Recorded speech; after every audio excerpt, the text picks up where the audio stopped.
All right, so the BJP has launched its Sankalp Patra for the 2024 election. Joining us now is somebody who was closely associated with the drafting of this manifesto, the co-chair of the Manifesto Committee and Union Finance Minister, Nirmala Sitharaman. Thank you very much, ma'am, for speaking with us here on CNN News 18. First things first, what was the thought process? What were the big priority areas that the party wanted to focus on, the Manifesto Committee wanted to focus on? What did the Prime Minister tell you? What were the 2 or 3 broad priority areas that he asked you to focus on? In the 10 years that we have provided the basis for what we can take India to the next level, meaning we should lay the foundation for taking India through the next 25 years to reach the destination which is developed India. So that is the first thing which was in his mind, and he ensured that there are indicators for the steps that we are planning to take Indian economy further. But equally, his emphasis was that we should not relentlessly pursue the welfare schemes. In a way, I don't want to use welfare as a word here. It was more to empower the poorest of the poor and make sure that we are able to support our farmers and provide enough opportunities to skill themselves for the youth, and above all, and very centrally to this whole thing, to keep women not just at the center of policy making, but to keep them up front there so that it will be women led all through. So these 4 groups on whom he has been talking a lot in the recent past is to ensure that through them, women belonging to various castes or youth belonging to rural urban areas, irrespective of the caste differences or the income differences, farmers across the country, particularly the small farmers, particularly the kind of farmers who grow Shri Anna, that is the coarse grains, millets and the other superfoods. So emphasis was on these. So everything that we had to do was very clearly put through this filter and tested if it will stand the test of time.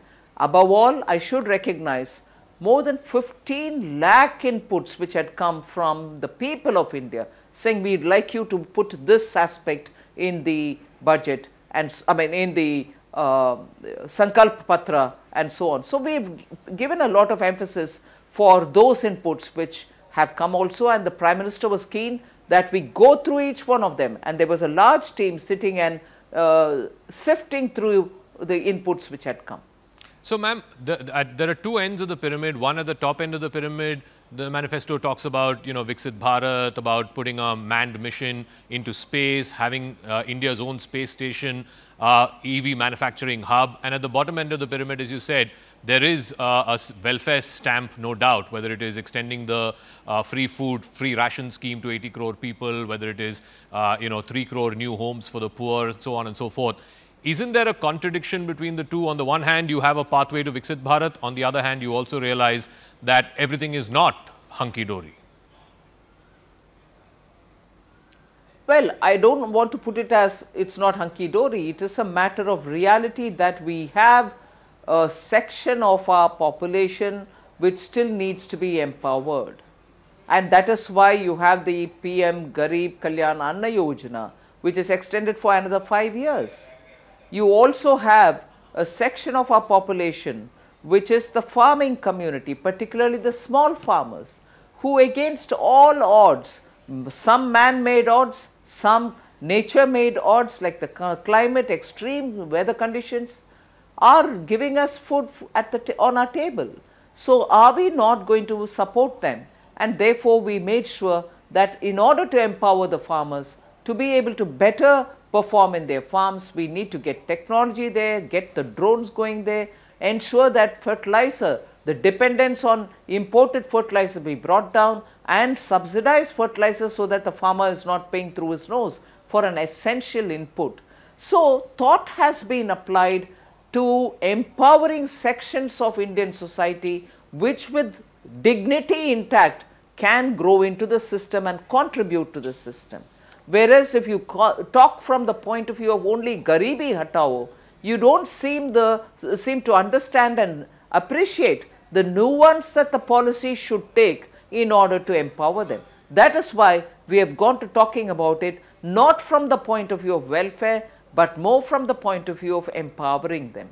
So the other end of the pyramid that you're talking about is not also to be taken for granted, because that is constantly requiring of legislative and other support, and that is important for India's transformative change. So, right after the BJP released its manifesto this morning, within an hour or so, the Congress party also held a press conference. They are calling this not a Sankalp Patra, but a Jumla Patra. Mr. Modi's government needs to give an account as to what happened to the promises you made in 2014 and 2019, whether it is 2 crore jobs, doubling farmers' income, etc., etc. What would you say to that? Well, for an opposition, what else will they do? If only they go into the details of what is in the Sankalp Patra. We have not just put one promise over the other, 14's promise and then 19 promise over it, and then now 24's promise over it. For each one of the Sankalp Patra and the manifesto that was released, we have accounted for what we have done, what we have completed. Now this 15 lakh, which is not come, nobody promised this 15 lakh, but yet we did say that we will pursue the black money holders and take action on them. That is continuing to happen, and when action happens, they accuse you of not having caught black money sufficiently, but when Sankalp Patra time comes, they say, where is the black money? That is why all the action is happening. You see tons and tons of money being stacked at home, even all of them are coming out. So if it is that, the next thing is the kind of promises that we've given here are after laying the foundation for a transforming India, for an India which can move towards Viksit Bharat, and everything that has been said has been till now fulfilled. Now, so when we say Modi ki guarantee, it means every guarantee which is given in the Sankalp Patra is guaranteed to be fulfilled, and that is why we have given the title Modi ki guarantee, meaning here's a person who's the Prime Minister of this country, whose hallmark has it been that he will fulfill and show that he's implemented everything that has been promised. The opposition has also framed this election, the 2024 election. The BJP is saying this is the pathway to Viksit Bharat. The opposition is saying democracy itself is at stake. And one point that they continuously keep asking is, why are these agencies, IT, CBI, ED, etc., taking disproportionate action against opposition? Are there no allegedly corrupt members in the BJP? And whenever some opposition member joins the BJP, then they are saying it's like a washing machine. How would you respond to that? That's not true, Zaka. Let me remind them that many of the cases on people on whom action is now precipitating are those on whom the cases were filed during the UPA era itself. Many of the cases are their time cases. Now when CBI or ED are given their due independence, they pursue the cases because they have to prove that they have not taken cases up frivolously.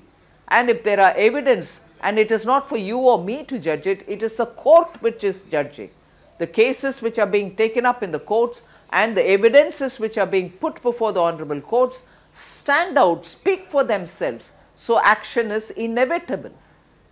I would think that they should now look at their period when the public and some of the ministers themselves called the CBI a caged parrot. Why was it a caged parrot? Because if it was given its due independence, their own ministers in the UPA cabinet would have been caught first place. They wouldn't want that embarrassment. So we have nothing to fear. Prime Minister Modi has always led, as a Chief Minister and as a Prime Minister, a corruption-free government. So what have we got to fear? But they had a fear in their mind, and that's why the independence of CBI and ED were curtailed. Ma'am, you've just come back from a campaigning trip to Tamil Nadu. Obviously, your party is really working hard on the ground, trying to make inroads, make a dent in what has been the Dravidian fortress over the last 50 years. The Dravidian parties, on the other hand, both DMK and ADMK are saying the primary contest is still between DMK and ADMK, and that BJP at best will come a number 3 party. What leads you to believe that the lotus will bloom this time in Tamil Nadu? Well, first of all, the kind of anti-incumbency there is against the ruling party. I recognize this election is not for the state assembly. It is certainly for the parliament. But the anti-incumbency which is already set in at least 2 years prior to the election for the state assembly is so sharp, it is so in your face, the kind of things that the government has been doing. Not just the liquor which is flowing like water, water is scarce but liquor is all abundant. They have now promoted drugs. The first family in Tamil Nadu has been directly, it is alleged that they are directly involved with the fellow who has been arrested for international racket running drugs. He has even produced some film with a member of the family. So with these kind of allegations being thrown at them, people are frustrated, people are angered. You never get a reply from the members of the first family, the chief minister or his son who is as good as a deputy chief minister, who speak about every issue but not on these primary issues, whether it is Kachativu or whether it is this, the traditional fishing rights of the Tamil fishermen, or whether the 30,000 crores about which one of their own ministers alleged. You don't get any reply. So the people are looking for a corruption-free representation. They also want members of parliament sitting and talking about Tamil Nadu, from Tamil Nadu, who can really take up the cause in a transparent way. Can you explain to our viewers why so much of an emphasis in a political document, in a manifesto, an election manifesto, 4 pages on foreign policy? How has foreign policy changed under the Modi regime over the last 10 years? Why is there so much foreign policy in this Sankalp Patra this year? I would say because actually we are getting more and more globalized. Our contributions, our opportunities, our challenges vis-a-vis the world are growing. I think the people of India are taking much more interest in foreign policy. They also understand today their lives are affected by foreign policy. So let me give you a few examples. Take COVID. COVID came from outside. It impacted everybody's life. Vaccines for the COVID also came from outside in terms of its supply chain, but it required Indian talent here to make it and take it forward and supply it back to the world. So look at the oil, the Ukraine-Russia oil debate. It actually a foreign policy decision lowered the cost of petrol in everybody's petrol tank. So I can give you a whole set of examples. People are stuck outside. You, I, a student, a merchant shipping person, an air crew, a workman, a professional, we can all be stuck outside the country. But today there is Modi ki guarantee that we will look after you, we are there for you. So I think what is happening in the world is people understand the world is today coming into India. Even if you look today at employment, we see the fact that Apple came in is a reflection of how much political trust can actually lead to manufacturing and employment generation. Now this manifesto which we have just released, it has a number of other areas where we have the possibility of becoming a semiconductor hub, a space hub, defense hub. So I think that sense is very strong in the country, which is why there is actually so much in the manifesto.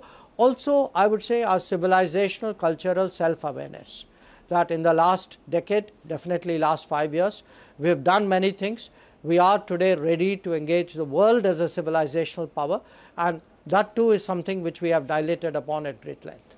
So a couple of the points that are made in the Sankalp Patra. One is about redoubling efforts for a permanent seat at the United Nations Security Council, then adopting a common definition and a global consensus to fight terrorism, the Comprehensive Convention on International Terrorism, so on. Aren't these things that we've been talking about for a very long time? So how come these have not been achieved yet? Well, look, there are 2 aspects to it. One, certain objectives are big, difficult, challenging. may not necessarily be done in one term. So, you could have been talking about it, but you have to persevere. You know, UN reform is such a big objective, the Security Council membership, that everybody knows that, you know, it's very uphill. You got to make a huge effort. But when you say we are talking about, there's a big difference. The BJP is a party and Modi Sarkar is a government. When we say things in the manifesto, we mean it. I mean, we are really a party where what you see is what you get. I mean, look at our record. I mean, this manifesto, by the way, is a lot about our record as well. We said we'd do 370. We did it. We said we'd do CAA. We did it. We said we'd do triple talaq. We did it. We said we will provide for the citizenry, for the poor and you know, people below the poverty line. We did it. So, we mean it. We are reiterating it in some cases. We are expanding it in some cases. We are bringing in new ideas. So, it's a mix of all of this. Okay. You did mention in your earlier answer about, you know, the wars that the world is currently facing. We're already beset with two wars, Russia, Ukraine and Israel, Hamas. And now it seems like we're on the precipice of possibly a third war between Iran and Israel. What is your best understanding of what is the situation there? And should we be worried that, you know, we're looking at a wider Middle East war now? Well, look, I think we should be concerned. We have publicly expressed that, officially expressed that today. We should be concerned at the escalation. You know, what happened yesterday night was a deeply worrying step. But the point is that today we have to be prepared for stormy seas, you can say, that so many conflicts going on in the world, so much polarization, so much tension, challenges on our border. You know, how do we respond to what's happening in the Indo-Pacific? How do you deal with weaponization of technology, of trade? So, the point we are also making is, look, this is an uncertain, turbulent, unpredictable world. You need a safe and experienced set of hands on the tiller of the ship that is India. That is the way we will sail through this. We are very confident because, you know, we know the people of India today have, as we saw during COVID, as we've seen in other challenges, people are becoming much more confident about their own capabilities when they are provided leadership and vision by somebody like Narendra Modi. So, but we need, that's why we are seeking a big majority, because a big majority means a strong government. A strong government led by a strong Prime Minister is what this country needs at a time when the world is going to get much more difficult. So how does that square off with what the opposition has been saying, and sections of the Western press are also saying that the stronger the leader, the more there seems to be a democratic backslide in India and that institutions are getting captured. In fact, even in this election campaign, the opposition saying this is about democracy being at stake. Is democracy at stake? Well, let's put it this way. If the opposition wants to make the case that their greatest asset is weak leadership, they are welcome to make that case. The people of India will decide whether this country wants a strong leadership or a weak leadership. If the opposition wants to make the case that actually the more anarchy that there is, the worse the governance is, all this justified in the name that this is freedom, they are welcome to present that vision. You know, we are presenting a vision of good governance, we are presenting a vision of technology advancement, we are presenting a vision of delivering on the ground, including digitally enabled delivery. We are presenting a vision where country is thinking big. This is a 25-year roadmap that we are putting out.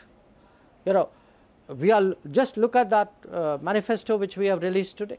We are talking semiconductors, we are talking electric vehicles, we are talking battery storage, we are talking of you know, you want the youth of India to be prepared for the sunrise industry opportunities. You don't want them to look backwards. You want manufacturing to grow. Whereas we have the opposition which says, you know, that we are incapable of manufacturing. If you don't have manufacturing, how will you build technology? So, I think we offer a confident but practical vision for going forward. I think we offer a 10-year record. I think we offer actually the reality of a Prime Minister who's led this nation through the biggest challenge we faced in 100 years, the COVID.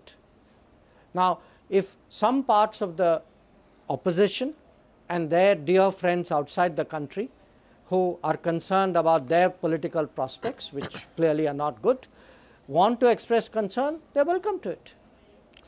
But you know, this jugalbandi of what you see inside and the forces outside, I think people will figure out what this jugalbandi is about.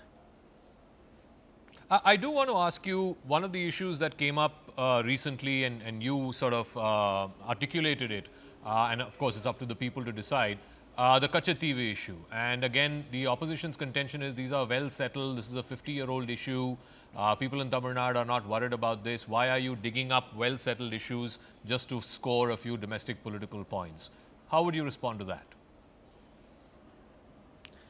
Well, Zaka, and I really have to end with this question. Sure.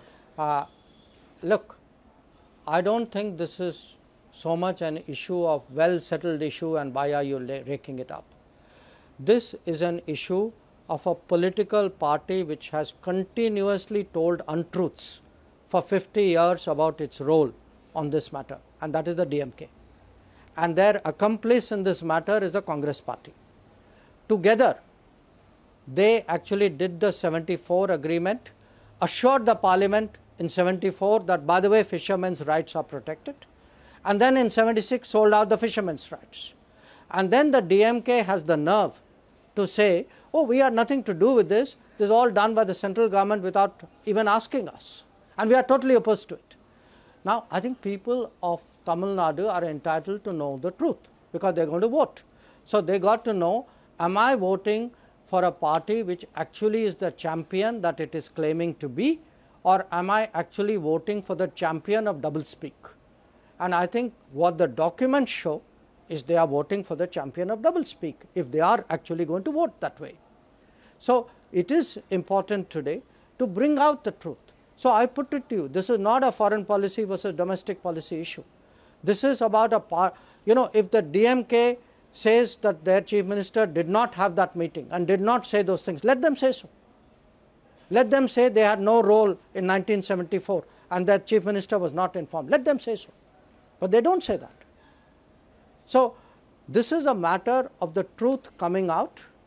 Truth hurts, especially to those who made it their livelihood to conceal it.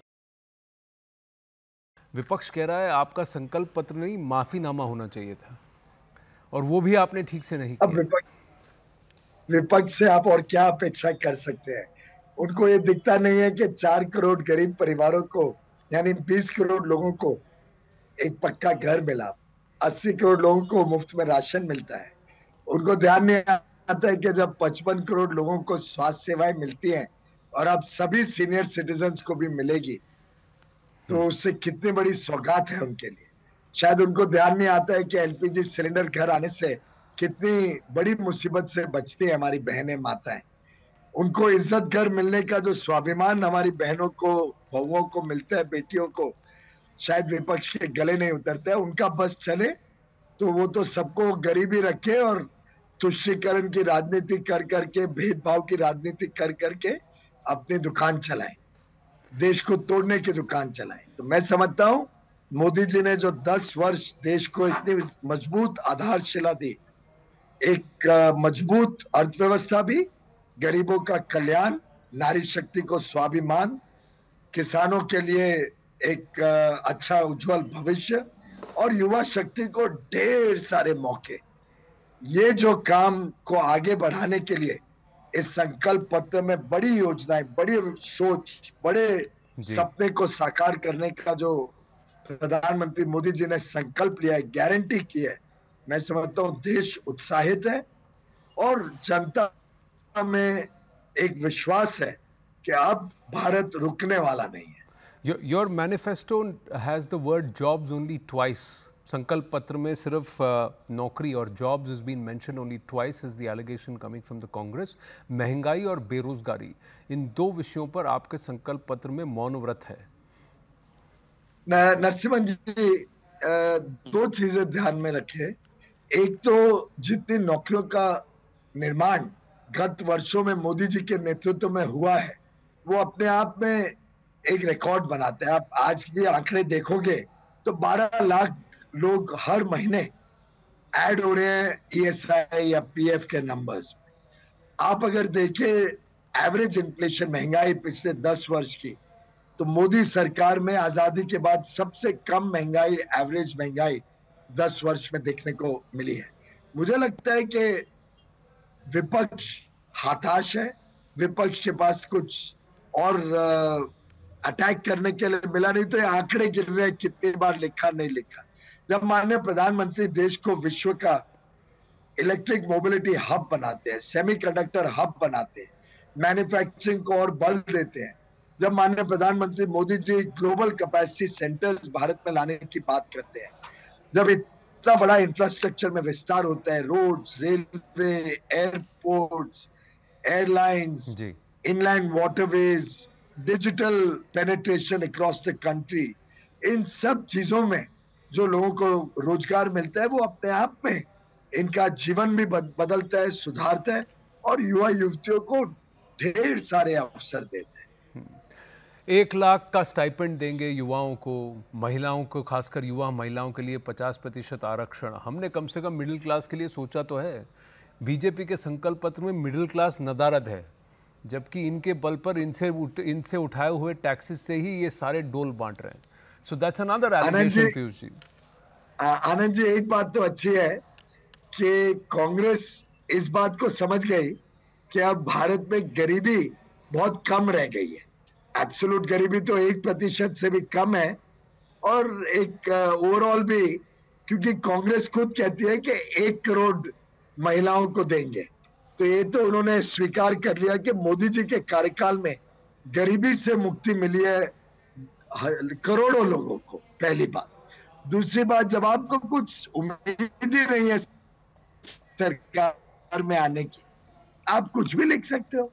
आपके लिखे हुए चीज की value क्या है, उस पर विश्वास किसको है, उसको कोई पालन तो करना नहीं है। और जहां जहां उनकी 1-2 सरकारें आई हैं, कर्नाटक, तेलंगाना, वहां के लोगों को जाके पूछिए कि कांग्रेस जो कहती है कैसे फेल हो जाती है उसको पूरा करने में, और मोदी जी जो कहते हैं उसको 100% लागू करते हैं। हमारे 14 का मैनिफेस्टो, 19 का मैनिफेस्टो पूरी तरीके से फुलफिल करने का काम मोदी जी ने किया। एक एक शब्द जो लिखते हैं वो पूरा करने की गारंटी, वही मोदी का संकल्प होता है। पीयूष जी, इसमें न्यू मिडिल क्लास का एक क्रिएशन हुआ है, जिसकी बात प्रधानमंत्री नरेंद्र मोदी जी ने आज से कम 10 साल पहले की थी, and that's also reflected in the fact that 25 crore people have been pulled out of multidimensional poverty. तो फिर क्या वजह है कि अगले 5 साल तक आप फिर से ये फूड सिक्योरिटी का वादा कर रहे हैं? प्रधानमंत्री जी ने बात की स्पष्टीकरण भी की कि you want to make sure कि दे आर नॉट कंसर्न, उनको ये चिंता नहीं रहे अपने रोज के भोजन की। एक मुक्ति दिलाने की बात है उन सबको, वापस वो कहीं गरीबी के नीचे ना जाएं, एक। और दूसरा, इनको सशक्त बनाना कि इनको इस चीज की चिंता ना हो, रात का भोजन सुनिश्चित हो, तो बड़े सपने दे सकते हैं, बड़े सपनों की तरफ मेहनत कर सकते हैं। मुझे लगता है ये एक तरीके से एम्पावरमेंट ऑफ द पीपल है। वन नेशन वन इलेक्शन की बात की है, बड़े पुरजोर से की है कि एक देश में एक चुनाव होगा, बार बार चुनाव के इस साइकिल से छुटकारा दिलाना चाहती है बीजेपी का संकल्प पत्र। कैसे करेंगे इसे, क्योंकि उसके लिए आपको यूनिफाइड इलेक्टोरल रोल्स की ज़रूरत होगी, यानी सेंसस कराना पड़ेगा। और फिर क्या वो 2019 का वादा जो इस बार भूल गया है, यानी कि उसमें तो नहीं है संकल्प पत्र में कि एनआरसी आप करवाएंगे, जब तक ये नहीं कराएंगे तो बैकएंड आपका कहाँ से होगा वन नेशन वन पोल के लिए? जी, ऐसा है, सेंसस तो नॉर्मल कोर्स में अब होना ही है, क्योंकि सेंसस के बाद महिलाओं को भी 1/3 आरक्षण मिलेगा असेंबलीज में और पार्लियामेंट में। तो सेंसस तो कोविड के कारण डिले हो गया, अब किया जाएगा। और सेंसस के बाद उसमें कॉमन इलेक्टोरल रोल बनाकर वन नेशन वन इलेक्शन पूरे तरीके से संभव है। कोविंद की कमेटी की रिपोर्ट भी आ गई है, उसमें बड़े प्रबुद्ध विचारक थे उसमें, और मेरा पूरा मानना है कि ये डुएबल है। और जब मोदी जी ने गारंटी की है तो आप आश्वस्त रहिए, ये होके रहेगा। तो यानी उत्तर प्रदेश में 27 में और 29 में दोनों में विधानसभा चुनाव होंगे? अब वो डिटेलिंग तो अभी जब तय होगी तब आपको पता चल जाएगी। कॉमन सिविल कोड के लिए कोई ड्राफ्ट नहीं है पीयूष जी, तो फिर कैसे आप इसका वादा कर रहे हैं? हाँ, हमारे संविधान में मेंशन्ड है, लेकिन इसका कोई ड्राफ्ट नहीं है, कोई डिबेट नहीं है, असेंबली में भी नहीं आया। संविधान ने तो बहुत स्ट्रांगली इसको एडवोकेट किया था, और आज बाबा साहेब अम्बेडकर जी की जयंती के दिन उनके नमन में उनको सही श्रद्धांजलि होगी अगर हम उनको उनके दिए हुए लिखे गए डायरेक्टिव प्रिंसिपल्स को पूरा करें। और उसमें से एक यूनिफॉर्म सिविल कोड है। उत्तराखंड ने एक यूसीसी का अटेम्प्ट किया है, उस पर अब देश में चर्चा हो रही है। मुझे पूरा विश्वास है हमारे जो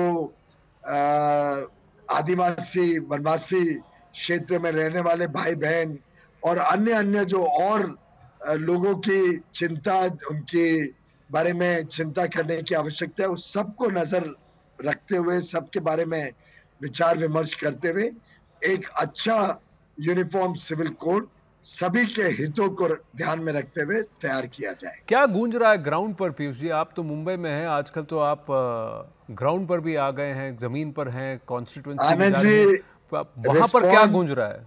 कौन सी बात इस सरकार की गूंज रही है ग्राउंड पर, लाभार्थियों में, लोगों में? आनंद जी, रिस्पॉन्स तो फिनोमिनल है। आप जब तक अनुभव नहीं करो, जब तक जमीन पे जाकर कार्यक्रम नहीं करो, ध्यान नहीं आता है लोगों में कितना स्नेह, कितना विश्वास है प्रधानमंत्री नरेंद्र मोदी जी पर। उल्टे मैं देखता हूं, मैं जहां जाता हूं लोग मुझे भी ऐसे झप्पी पाते हैं जैसे मैं ही मोदी हूं। और कई लोग तो कहते हैं भाई हमें मोदी जी को मिलना तो नहीं हो पाएगा, आप हमारा संदेश और धन्यवाद मोदी जी को दे दें। तो मैं गदगद हो जाता हूं देख के जो रिस्पॉन्स है। कार्यक्रमों में जो उमड़ के लोग आते हैं। कल तो एक प्रोफेशनल्स का कार्यक्रम था, चार्टर्ड अकाउंटेंट्स का। मैं जब गया मेरे मन में था 400-500 लोग होंगे मैक्सिमम। वहां 4,000-4,500 चार्टर्ड अकाउंटेंट्स, यंग प्रोफेशनल्स, और जो उत्साह था उनमें, उसके बाद I was mobbed for nearly 1 hour. तो आप कह रहे हैं कि ग्राउंड पर रिस्पांस बढ़िया है। विपक्ष का कहना है कि देखिए इनके तो अभी 200 पार नहीं होने वाले, 400 की बात कर रहे हैं। ग्राउंड पर बहुत एक अंडर करंट है, एंटी सेंटीमेंट है। अगर विपक्ष ये नहीं कहेगा तो जो छोटी मोटी सीटें जहां से मिलनी है वो भी फिर नहीं मिलेगी। आपको क्या लगता है 400 पार होगा? अंतिम 2 प्रश्न है पीयूष जी। संकल्प पत्र के बल पर 400 पार गारंटीड है। 400 पार की भी आप गारंटी दे रहे हैं। ये जो भौगोलिक प्रकरण है, जियोपॉलिटिकल डेवलपमेंट्स हैं, ये भारत के विकसित भारत के इस स्वप्न को कितना ठेस पहुंचाएगा, इस पर आपकी नज़र है? क्योंकि सरकार तो अभी इन अबेयंस है, हम चुनावी माहौल में हैं, कितने सारे वादे पूरे हो पाएंगे?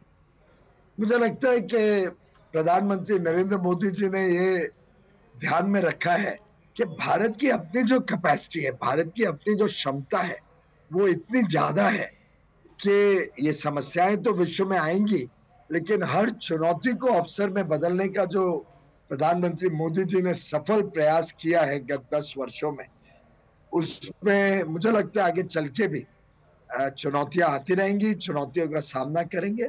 लेकिन जो संकल्प लिया है देश को विकसित बनाने का, देश को एक समृद्ध देश बनाने का, उसमें हमारा पूरा जोर रहेगा और सफलता ही पाएंगे।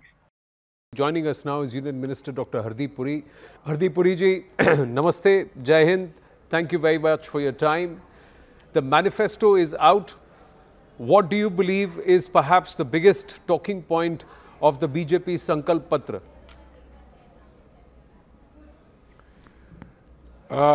Anand ji, this is a gold standard manifesto or Sankalp Patra. It provides the vision statement of the Bharatiya Janata Party, building on the last 10 years of development which are chronicled in the first half, in the first few pages of the manifesto, and it lays out a blueprint as part of that vision on what the party intends to do as a follow-up to the previous 10 years' work to take India up to 2029 as a concrete step towards making India a Viksit Bharat or a developed nation by 2047. Now, the Honorable Prime Minister, while speaking on the occasion, laid out that blueprint. And if you read the manifesto, it's a development vision. It's a vision of the BJP's development approach and concrete actions. Let me give you one or two examples, Anandji. One, you know, we have built and sanctioned and built 4 crore units under Pradhan Mantri Awas Yojana. And the Honorable Prime Minister said, we will build another 3 crore in the next 5 years. Contrast that with the previous 10 years of the Congress UPA government. They had a target of 13 lakh homes to be constructed under JNURM, Jawaharlal Nehru Urban Renewal Mission. Out of 13 lakhs, they only constructed 7 lakhs. So their 7 lakhs against our 4 crores. Now, you take that, today the PM spoke about social infrastructure, he spoke about physical infrastructure.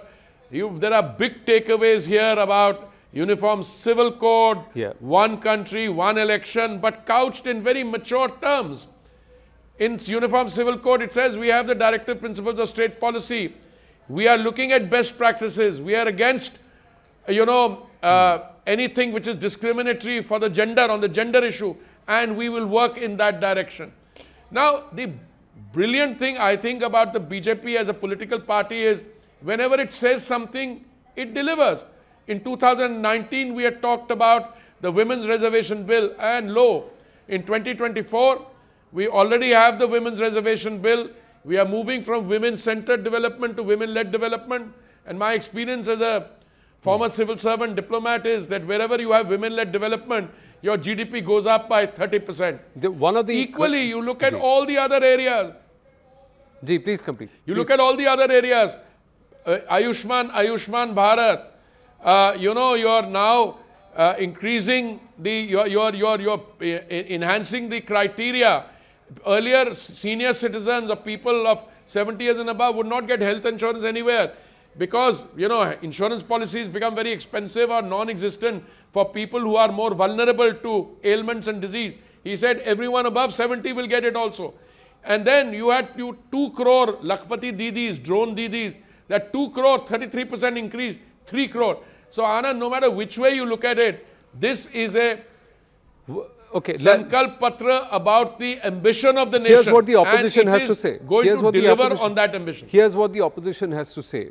A lot of it is pipe dream or window dressing. How are you going to achieve one nation, one poll, one election, one voter? How are you going to do this? 2027 is Uttar Pradesh. So are you going to say that Uttar Pradesh will go to the ballot again in 2029? In Bharat, there are so many people who are moving, who are migrant in terms of work takes them all across the country. So if they move out of one polling booth, how are you going to give them one voter card so that they can vote anywhere across the country? The dynamics are so different. How are you going to deliver on a promise like this? Let me ask you a counter question, which is not my intention. I used to work for a Prime Minister, Shri Morarji Desai, who used to respond to questions with either a counter question or a wisecrack. I'm not in a mood for either, but let me tell you, if 10 years ago, in 2014, if somebody had asked you, Anandji, do you think we will ever get a women's reservation bill? First question. If somebody had asked you 10 years ago, will you get an action on Article 370? Second question.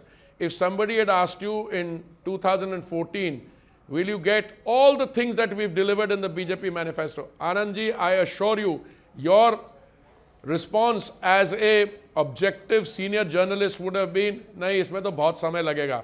So all those guys who say that this is very difficult to achieve, I tell them, you don't know the Modi, the Prime Minister, the determined transformer, and the totally committed nation builder. I mean, ask the Congress party, what was your reaction when you had a terrorist attack? Well, you said it's better not to talk. Let's not exacerbate. Let's not escalate the situation. Let us be very quiet and let us through talk solve it. Here, this man's reaction after Balakot was, "Abhi wahan jayenge, unko घुस के वहां पे उनकी पिटाई करेंगे." So you are dealing with a completely different genre of so in your own wisdom, nation builder. I am in your own wisdom, very Hardeep, you believe one nation, one poll, one election is possible by 2020. You believe common civil code is possible by 2020. It is possible. It is 100% possible. I am going a step forward. I am going beyond the realm of possibility to saying the determination with which we achieved all the other promises in the Sankalp Patra since 2014, same level of commitment and resolve will be available here, and there is a more than a reasonable chance we will achieve a uniform civil code sooner than later. The other thing is the food security continues for another 5 years. So by giving 80 crore people food every month and regularly, you are saying that you are going to alleviate them from poverty, but that largely means that you are just going to give them free food so that they don't remain poor, but they have actually not moved above the poverty level. That's the opposition's point of view. The opposition is saying this is, if you're doing it during COVID, it makes sense. Why are you doing it 5 years down the line after COVID, and why extend it another 5 years? What are you trying to show? That's one point. The other point is that there is nothing in it for the Kisan. It remains at the same 6,000 rupees for the seeds, 2,000 rupees every quarter or ahead of the sowing season. But there is no guarantee on MSP. There is no legal status to MSP. What is the promise that you are going to keep for the Kisan of this country? Two questions. Let me answer both your questions very simply. Insofar as the poverty issue is concerned, we can say with great pride, and the world is acknowledging, we have lifted 250 million people, 25 crore people out of multidimensional poverty. And if these people have come out of multidimensional poverty, free food is not the only thing they get. They get a host of other schemes. If they are street vendors, they get Swanidhi benefits. They have been onboarded. They have become part of the formal economy. In far as mudra loans, they got, instead of 10 lakhs, they're going to get 20 lakh mudra loan. So the opposition is talking nonsense, because the movement of 250 million people out of multidimensional poverty is a globally acknowledged and appreciated part of the Indian success story, point one. Point two, you look at any other aspect which is here, poverty. I mean, your rate of growth in the last quarter was 8.6%. 8.6%. Now, even your detractors are saying you'll grow by about 7% or so.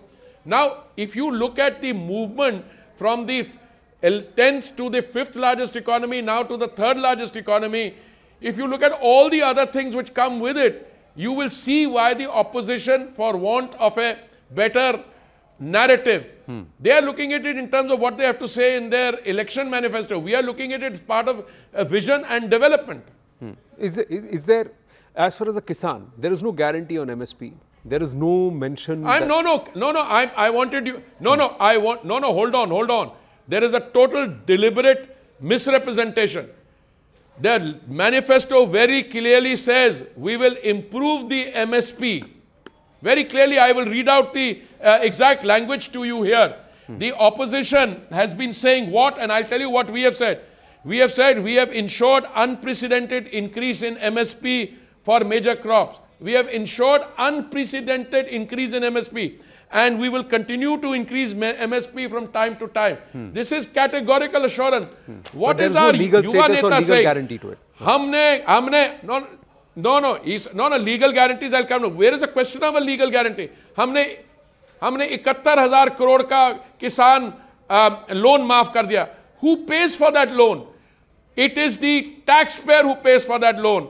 It's like in the 2004-14 period, they said हमने petrol और diesel का दाम कम कर दिया. कैसे किया? You took out oil bonds for 1,41,000 crore. And a poor oil minister and poor finance minister now are paying back 3,50,000 crore. Guarantees in things like this is a different discussion. We can improve the lot of the farmer. What will come in the other support of the farmers, those are things, wait for the budget, wait for other things to happen. But we have categorically said as a party position, we have ensured unprecedented increase in MSP, and we will continue to increase MSP from time to time. I think that is as much of a statement of and a commitment that you can get. Dr. Hardeep Puri, thank you very much, sir. Look forward to speaking with you at length very soon on certain other aspects. The opposition not buying into what the BJP Sankalp Patra is. The government and the BJP saying that we've got a vision for Bharat which the opposition lacks. So the manifesto wars will continue, but the conversations also with the various talking heads will continue here at CNN News 18. Hardeep Puri ji, as always, pleasure speaking with you. Namaste, sir. Thank you so much. Ashwini ji, your first thoughts on the Sankalp Patra of the BJP?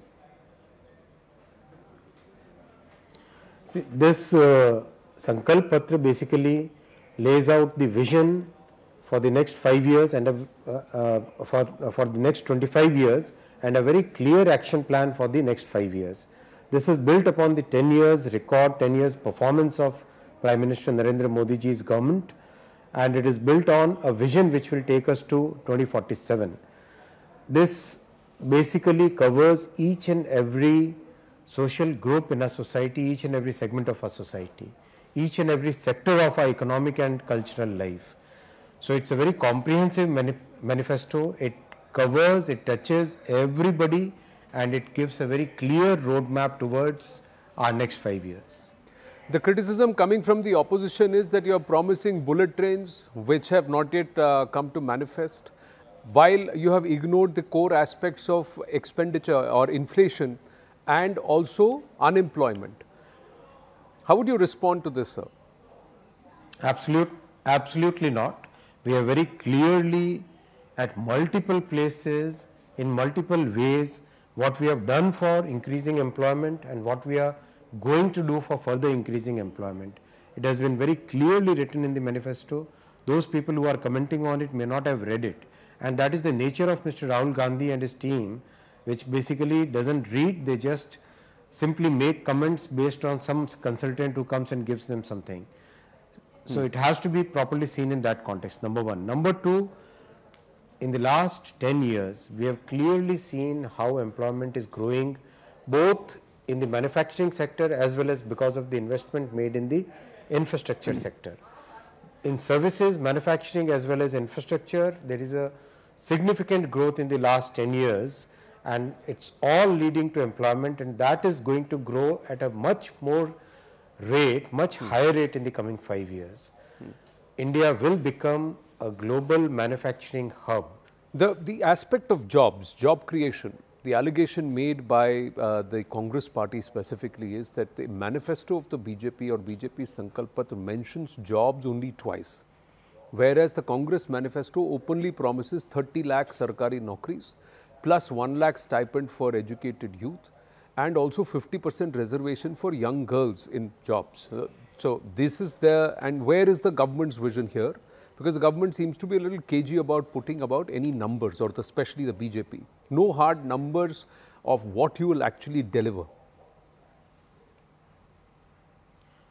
Last 10 years clearly have demonstrated what we have delivered. Last 10 years have shown what has been, what can be done. This is the base on which we are building. This is the base on which we are building. Unlike the Congress government, which had no base despite ruling this country for 60 years. That is the reason, that is the clear contrast, stark contrast that the people are able to see. People have seen it. Recently I was working in Madhya Pradesh. People have seen the difference which has come in their lives. On employment, we have given a very comprehensive, clear action plan. This action plan is based on employment in government, where we have demonstrated a clear, transparent recruitment system in which throughout the 10 years, government jobs have been filled consistently.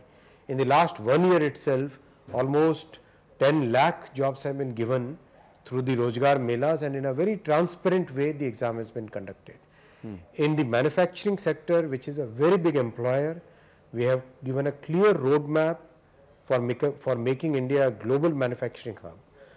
In investment in infrastructure, this investment creates so much employment that also is very clearly visible in the last 10 years, and we will take it to a next level in the next 5 years.